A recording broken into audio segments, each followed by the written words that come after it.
दोस्तों नमस्कार। आज हम पाठ 1 में कुछ महत्वपूर्ण प्रश्न लेकर आए हैं आपके सामने। कक्षा 9 के लिए पाठ है हमारे आसपास के पदार्थ। इसमें कुछ ऐसे टॉपिक आते हैं जो हमें परेशान करते हैं। तो दोनों तरीक़ों से जनरल नॉलेज के लेवल पे और अपनी कक्षा के लिए ये प्रश्न बार बार पूछे जाते हैं। प्रश्न है कारण बताओ। आइए कुछ प्रश्नों पर नज़र डालते हैं जिनके उत्तर आज आपको जानने हैं। किसी गैस का बर्तन को भरने का क्या कारण है? गैस में जो बर्तन के अंदर गैस भर जाती है उसका क्या कारण? लकड़ी की मेज़ ठोस क्यों कहलाती है? बर्फ़ का टुकड़ा जल में क्यों तैरता है? पदार्थ की अवस्था परिवर्तन के दौरान तापमान स्थिर रहता है, इसका क्या कारण है? गर्म शुष्क दिन में कूलर अधिक ठंडा क्यों रहता है? घड़े के जल पानी के ठंडा रहने का क्या कारण है? यानी घड़े के जल के अंदर जो पानी है उसका ठंडा रहने का क्या कारण है? एसीटोन, इत्र या पेट्रोल को जब भी हम हथेली पर रखते हैं तो हमारी हथेली ठंडी क्यों हो जाती है? कप की अपेक्षा हम प्लेट से गर्म दूध या चाय आसानी से पी लेते हैं, इसका क्या कारण है? और जो प्रश्न मैं आपके लिए लेके आया हूँ, नेफ्थलीन की गोली अदृश्य हो जाती है। हम इस गोली को अपने हाथ में रखते हैं तो ये अदृश्य हो जाती है, इसका क्या कारण है? इत्र या सेंट की सुगंध दूर तक पहुंच जाती है, इसका क्या कारण है?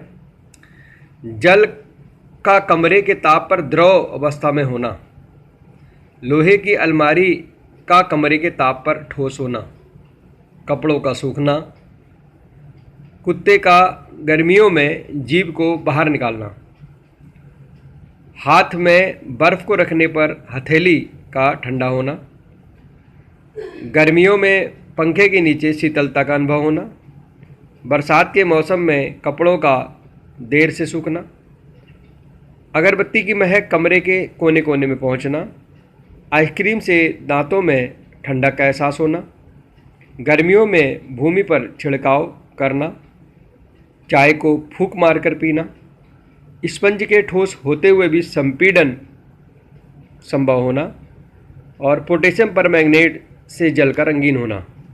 इन सभी प्रश्नों के उत्तर हम आपको बहुत ही कम समय में बताने वाले हैं और ये सारे इम्पोर्टेंट प्रश्न हैं। कोई भी प्रश्न इनमें से आ सकता है। इस वीडियो को एक बार आप पूरी अवश्य देखें। तो चलिए चलते हैं दोस्तों। इन सभी प्रश्नों के उत्तर आने के लिए आपको ये टॉपिक क्लियर होना चाहिए। वाष्प, वाष्पन, वाष्पीकरण, अंतरा अणुक स्थान, गुप्त ऊष्मा, गलनांक, मिश्रित या मिश्रण, कमरे का ताप, ऊष्मा क्षयहास, आर्द्रता, नमी। ये जो पॉइंट्स हैं इन्हें आप पहले क्लियर कर लें और अगर क्लियर नहीं है तो मैं अभी इन प्रश्नों के उत्तर के साथ साथ आपको ये क्लियर करते जाऊंगा तो आपको आसानी से ये चीज़ें आ जाएंगी। तो चलिए चलते हैं उत्तर की ओर। दोस्तों पहले का उत्तर है अंतरा अणुक स्थान व गतिज ऊर्जा। गैस के कणों में अंतरा अणुक स्थान यानी अणुओं के बीच की दूरी बहुत ज़्यादा होती है, जिससे उनमें गति की अवस्था होती है और ये चारों तरफ गति करते हैं। तो आसानी से किसी भी बर्तन में ये भरे जा सकते हैं क्योंकि अंतरा अणुक स्थान और गतिज ऊर्जा इनकी अधिक होती है। उत्तर नंबर 2 की तरफ चलते हैं। लकड़ी की मेज का ठोस होना। इसका कारण है दोस्तों कि आपने देखा होगा कि लकड़ी के जो कण होते हैं उनके अंदर जो अणु होते हैं वो बहुत ही पास पास होते हैं, उनके कण बहुत पास पास होते हैं। तो उनके कणों का जो आकर्षण बल होता है वो आकर्षण बल बहुत कम होता है, मतलब उनके बीच कणों की बीच की दूरी बहुत कम होती है, जिससे मेज ठोस के रूप में आपके सामने रहती है। तो मेज ठोस क्यों कहलाती है? क्योंकि उनके कणों, उनके अंदर जो कण होते हैं, लकड़ी के जो कण होते हैं, हवा जो उनके अंदर होती है उस कणों के बीच की जो आकर्षण बल होता है वह कम होता है, जबकि मेज में बहुत अधिक होता है। हवा में अगर हम देखें तो कणों में आकर्षण बल कम होगा, जबकि मेज के कणों में आकर्षण बल बहुत अधिक होता है, क्योंकि इनके बीच जो कण होते हैं उनकी बीच की जो दूरी होती है वो बहुत कम होनी है, यानी बहुत टाइटली जो है वो एक दूसरे से बंधे हुए रहते हैं। अगला प्रश्न है, बर्फ़ का टुकड़ा जल में क्यों तैरता है? इसका कारण है दोस्तों घनत्व। बर्फ़ का घनत्व जो होता है वो जल से काफ़ी कम होता है, जल के घनत्व से। अब यहाँ पर हम बात करते हैं कि बर्फ़ का घनत्व जल के घनत्व से कम होता है, तो आपको जानना जरूर होगा कि 4 डिग्री सेंटीग्रेड पर जल का घनत्व 1 ग्राम प्रति सेंटीमीटर क्यूब तथा 0 डिग्री सेंटीग्रेड पर 0.91 होता है। तो यहाँ पर हम देख सकते हैं कि 4 डिग्री सेंटीग्रेड पर जल का घनत्व 1 ग्राम पर सेंटीमीटर क्यूब तथा 0 डिग्री सेंटीग्रेड पर 0.91 होता है। तो इस तरह से बर्फ़ का घनत्व जल के घनत्व से कम होने के कारण बर्फ़ का टुकड़ा आसानी से पानी में तैरता है। अब चलते हैं अगले प्रश्न की ओर। अगला है, पदार्थ की अवस्था परिवर्तन के दौरान तापमान स्थिर क्यों रहता है? इसका कारण है दोस्तों गुप्त ऊष्मा। इसके बारे में आपको बताऊंगा कि जो पदार्थ होता है उसको दिया गया जो ताप होता है उसके अंदर छिपा हुआ रहता है, इसे गुप्त ऊष्मा कहते हैं। ठीक है, तो पदार्थ की गुप्त ऊष्मा के कारण अवस्था परिवर्तन के दौरान तापमान स्थिर रहता है। अगला प्रश्न है दोस्तों कि गर्म शुष्क दिन में कूलर अधिक ठंडा क्यों रहता है? दोस्तों इसका जो कारण है वो है वाष्पन। आपने देखा होगा कि जब गर्मी ज़्यादा पड़ती है तो अंदर का जो पानी कूलर के अंदर रखा होता है उसका वाष्पन ज़्यादा होता है, तेज़ी से वो गर्म हो जाता है। तो बाहर से जो गर्म हवा आती है तो उसके वाष्पन की दर अधिक बढ़ जाती है, जिससे क्या होता है कि जो पानी है वो वाष्पीकृत हो जाता है। जो कूलर के चारों ओर आपने देखा होगा हम पानी लगाते हैं, वो ठंडा पानी इसको आसानी से वाष्पीकृत करता है और कमरे को ठंडा बनाए रखता है। ठीक है, अगला प्रश्न है दोस्तों, घड़े का जल जो होता है उसके अंदर का पानी ठंडा क्यों रहता है? दोस्तों घड़े जो होता है वो मिट्टी से बनता है और उसमें छोटे छोटे रंध्र अर्थात छिद्र होते हैं जिससे पानी रिस कर बाहर आता है। तो गर्म मौसम में क्या होता है कि वो जो पानी बाहर आता है वो वाष्पीकृत हो जाता है, आसानी से वाष्पीकृत हो जाता है, जिससे भीतर का जल ठंडा रहता है। एसीटोन, इत्र, पेट्रोल ये हथेली पर रखते ही हथेली ठंडी क्यों हो जाती है? इसका कारण दोस्तों वाष्पन। ये सभी कण आसानी से वाष्पीकृत हो जाते हैं। ठीक है, क्योंकि जैसे हम आसपास होता क्या है कि जब ये रखा जाता है जिस समय हमारे हाथ में, तो ये कण क्या करते हैं, हथेली तथा आसपास का जो वातावरण होता है उससे ऊर्जा प्राप्त कर लेते हैं और ऊर्जा प्राप्त करते ही ये वाष्पीकृत हो जाते हैं, तो हमें ठंडक का एहसास होता है। अब कप की अपेक्षा हम प्लेट से जल्दी चाय पी जाते हैं, इसका क्या कारण है? इसका कारण भी वाष्पन है। कप में वाष्पन शीघ्रता से नहीं हो पाता है, जबकि प्लेट में चाय का वाष्पन तेज़ी से हो जाता है, जिससे वो ठंडी हो जाती है, क्योंकि उसका क्षेत्रफल बढ़ जाता है। तो वो चाय जब हम प्लेट में रखते हैं तो उसके वाष्पन की दर बढ़ जाती है। दूध रखें हम कोई भी गर्म चीज़ जब हम चौड़ी जगह पे रखेंगे तो तेज़ी से उसका वाष्पन होने लग जाएगा, जिससे वो ठंडी हो जाएगी। आइए चलते हैं अगले प्रश्न की ओर। नेफ्थलीन की गोली का अदृश्य हो जाना, इसका कारण है दोस्तों ऊर्ध्वपातन। ऊर्ध्वपातन आपने पढ़ा होगा, अगर नहीं पढ़ा तो मैं बता देता हूँ। जो ठोस होता है अगर वो ठोस डायरेक्ट गैस में बदल जाए, नेफ्थलीन की गोली ठोस होती है और वो डायरेक्ट गैस में बदल जाती है, इस प्रक्रिया को ऊर्ध्वपातन कहा जाता है। ठीक है, तो ठोस का डायरेक्ट गैस में बदलना ऊर्ध्वपातन है। तो ऊर्ध्वपातन के कारण ही ये जो है गायब हो जाती है। जादूगर लोग भी दिखाते हैं हाथ में गोली थी और एकदम से गायब हो गई, तो जो नहीं जानता है तो वही सोचेगा कि जादू हो रहा भाई। ठीक है, अगला प्रश्न है, इत्र या सेंट की सुगंध दूर तक कैसे पहुंच जाती है? इसका उत्तर भी वाष्पन के विसरण की दर है। इत्र या सेंट के जो कण होते हैं वो वाष्पन द्वारा तीव्र गति से पूरे कमरे में विसरित हो जाते हैं, उसके कण तेजी के साथ वायुमंडल में या कमरे में विसरित हो जाते हैं, जिससे उसकी गंध हम तक आसानी से पहुंच जाती है या वो कमरे के कोने कोने तक उसकी गंध पहुंच जाती है। अगला प्रश्न है, जल का कमरे के ताप पर द्रव होना। दोस्तों जल जो होता है वो 0 डिग्री सेंटीग्रेड पर जो है वो क्या होता है कि वो बर्फ़ में कन्वर्ट हो जाता है, जबकि 100 डिग्री सेंटीग्रेड पर वो भाप में जो है भाप में कन्वर्ट हो जाता है। तो जल का जो कमरे के ताप पर द्रव होने का कारण ये है कि वो कमरे का ताप कितना होता है 25 डिग्री सेंटीग्रेड। तो 25 डिग्री सेंटीग्रेड द्रव जो है वो जल जो है वो द्रव अवस्था में ही रहेगा, वो अपना परिवर्तन नहीं कर सकता है।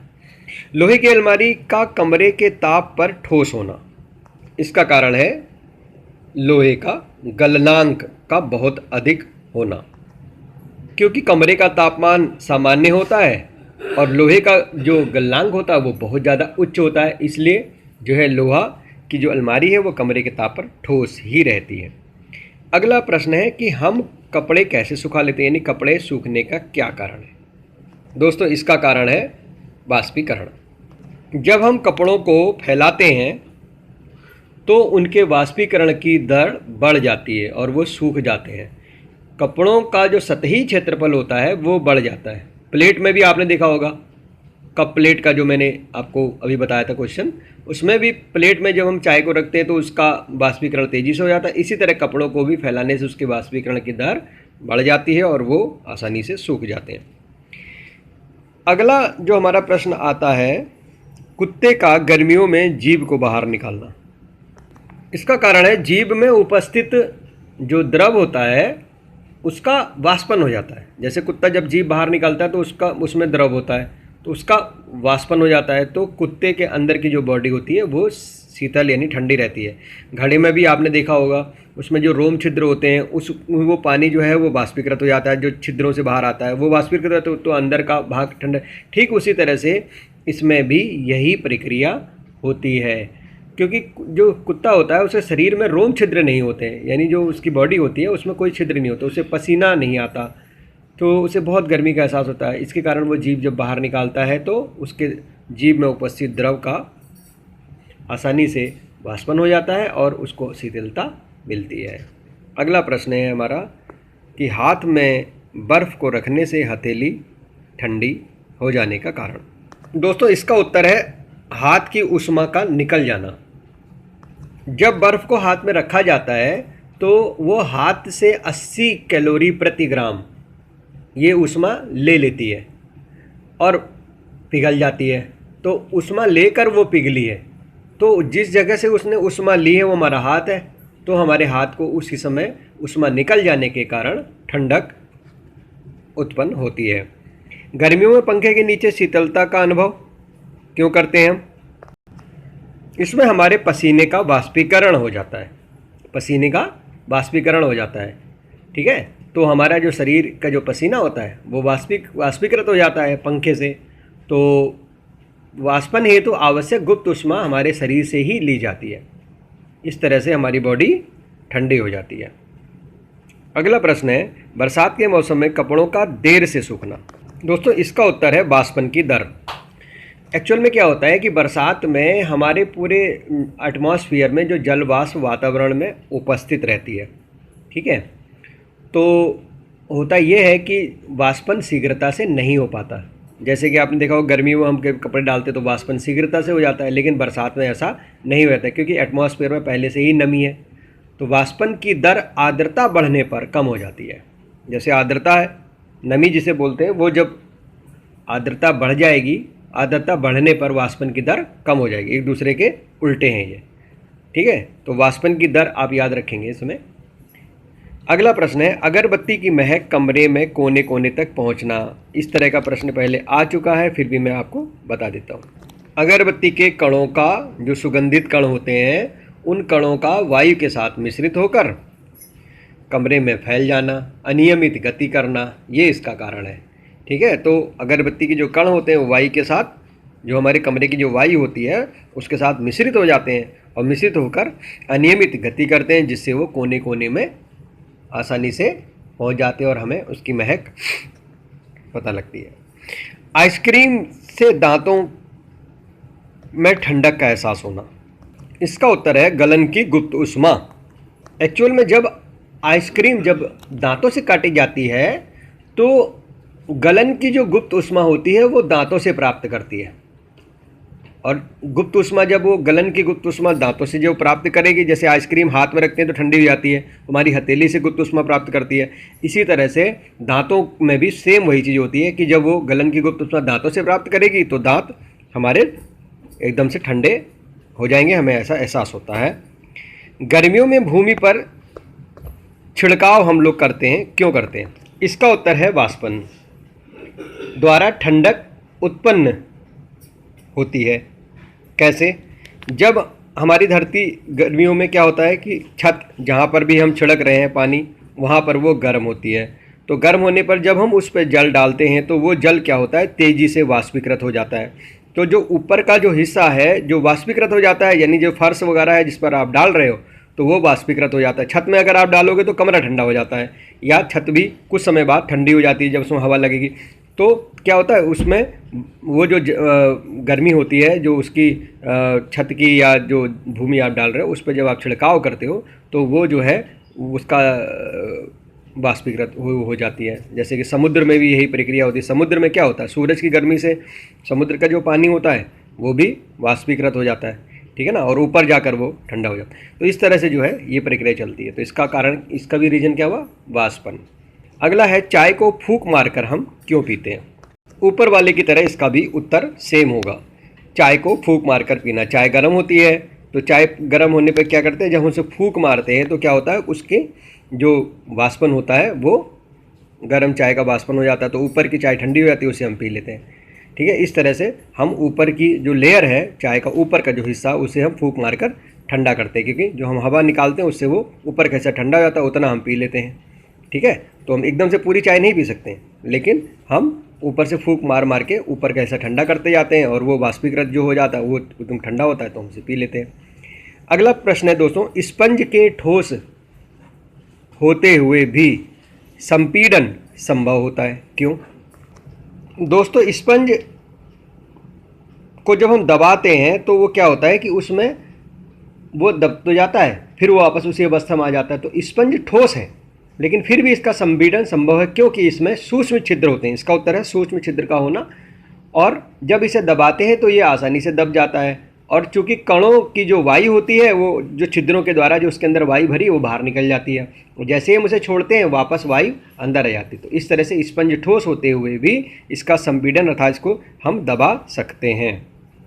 अगला प्रश्न है दोस्तों, लास्ट जो हमारा, पोटेशियम परमैंगनेट यानी KMnO4 से जल रंगीन कैसे होता है? पोटेशियम परमैंगनेट एक केमिकल होता है जिसको हम पानी में अगर हम कुछ बूंदे डालें तो वो जल रंगीन हो जाता है। इसका क्या कारण है? एक्चुअल में क्या होता है कि पोटेशियम के जो क्रिस्टल होते हैं यानी उसके जो कण होते हैं वो असंख्य होते हैं, यानी बहुत होते हैं, एक बूंद में भी असंख्य कण होते हैं। तो ये जो कण होते हैं वो जल के अणुओं के साथ मिश्रित होकर जल को रंगीन बना देते हैं। ठीक है, तो क्रिस्टलों का असंख्य होना और जल के अणुओं के साथ मिश्रित हो जाना, ये इसका रीज़न है। तो दोस्तों, उम्मीद करता हूँ कि आपको ये सारे प्रश्न आसानी से समझ में आ गए होंगे, और फिर भी अगर आपका कोई क्वेरीज रहती हैं तो आप मेरे YouTube चैनल पे मुझे कमेंट करके पूछ सकते हैं। दोस्तों, मैं एक टीचर हूँ और आपके लिए इसी तरह के बहुत सारे प्रश्न लेकर आते रहता हूँ। दोस्तों, हमारे पास बहुत हाई फाई कैमरा नहीं है और ना ही जो है बहुत अच्छी सुविधाएं हैं। आज आपने YouTube पे बहुत एडवांस वीडियोस भी देखी होंगी, लेकिन मुझे लगता है कि ये जो प्रश्न हैं जो मैं आपके लिए मेहनत करके मैंने डिज़ाइन करे हैं, लिखे हैं और आपको पूरी यहाँ पर समझाने की कोशिश की है, तो मेन जो है तो है वो तो नॉलेज होता है। नॉलेज अगर आपको इस वीडियो से मिला है तो आप हमारे इस चैनल को सब्सक्राइब कर सकते हैं और समय समय पर आप इसका बेनिफिट उठा सकते हैं। और भी किसी सब्जेक्ट पर अगर आपको दिक्कत आती है तो आप मुझे कमेंट करके जो है पूछ सकते हैं। तो मिलते हैं एक और वीडियो में, तब तक आप इस वीडियो को देखें और भी मेरी जो दूसरी वीडियो हैं उन्हें भी देखकर बेनिफिट उठाएं। Thank you very much. जय हिंद, जय भारत।